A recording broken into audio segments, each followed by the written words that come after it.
25वीं पुतली त्रिनेत्री ने इस प्रकार कथा सुनाई।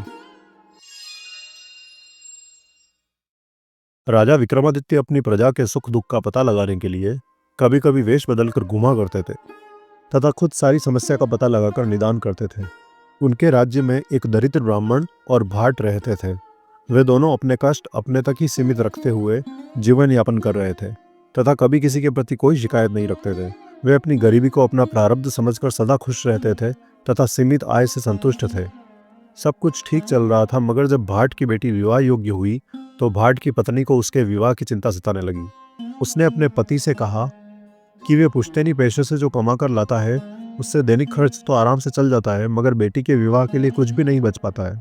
बेटी के विवाह में बहुत खर्च आता है, अतः उसे कोई यत्न करना होगा। भाट यह सुनकर हंस पड़ा और कहने लगा कि बेटी उसे भगवान की इच्छा से प्राप्त हुई है, इसलिए उसके विवाह के लिए भगवान कोई रास्ता निकाल ही देंगे।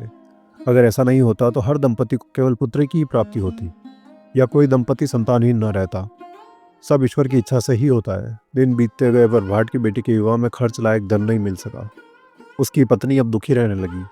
भाट से उसका दुख देखा नहीं गया तो वह एक दिन धन इकट्ठा करने की नीयत से निकल पड़ा।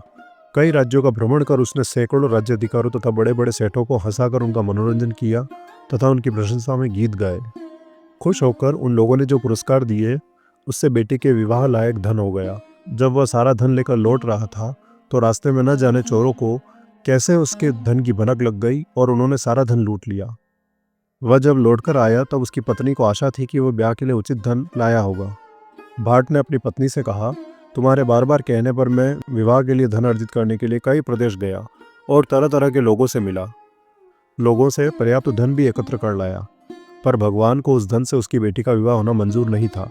रास्ते में सारा धन लुटेरों ने लूट लिया और किसी तरह प्राण बचाकर मैं वापस लौट आया हूँ। भाट की पत्नी गहरी चिंता में डूब गई। उसने पति से पूछा कि अब बेटी का ब्याह कैसे होगा। भाट ने फिर अपनी बात दोहराई कि जिसने बेटी दी है वही ईश्वर उसके विवाह की व्यवस्था भी करेंगे। इस पर उसकी पत्नी निराश भरी खींच के साथ बोली कि ईश्वर लगता है महाराज विक्रम को विवाह की व्यवस्था करने भेजेंगे। जब यह वार्तालाप हो रहा था तभी महाराज उसके घर के पास से गुजर रहे थे। उन्हें भाट की पत्नी की टिप्पणी पर हंसी आ गई। दूसरी तरफ ब्राह्मण अपनी आजीविका के लिए पुश्तैनी पेशा अपनाकर जैसे तैसे गुजर बसर कर रहा था। वह पूजा पाठ करवाकर जो कुछ भी दक्षिणा के रूप में प्राप्त करता उसी से आनंदपूर्वक निर्वाह कर रहा था। ब्राह्मणी को भी तब तक कुछ सामान्य दिख पड़ा जब तक कि उनकी बेटी विवाह योग्य नहीं हुई। बेटी के विवाह की चिंता जब सताने लगी तो उसने ब्राह्मण को कुछ धन जमा करने को कहा, मगर ब्राह्मण चाहकर भी न कर पाया। पत्नी के बार बार याद दिलाने पर उसने अपने यजमानों को घुमा फिरा कर कहा भी, मगर किसी यजमान ने उसकी बात को गंभीरतापूर्वक नहीं लिया।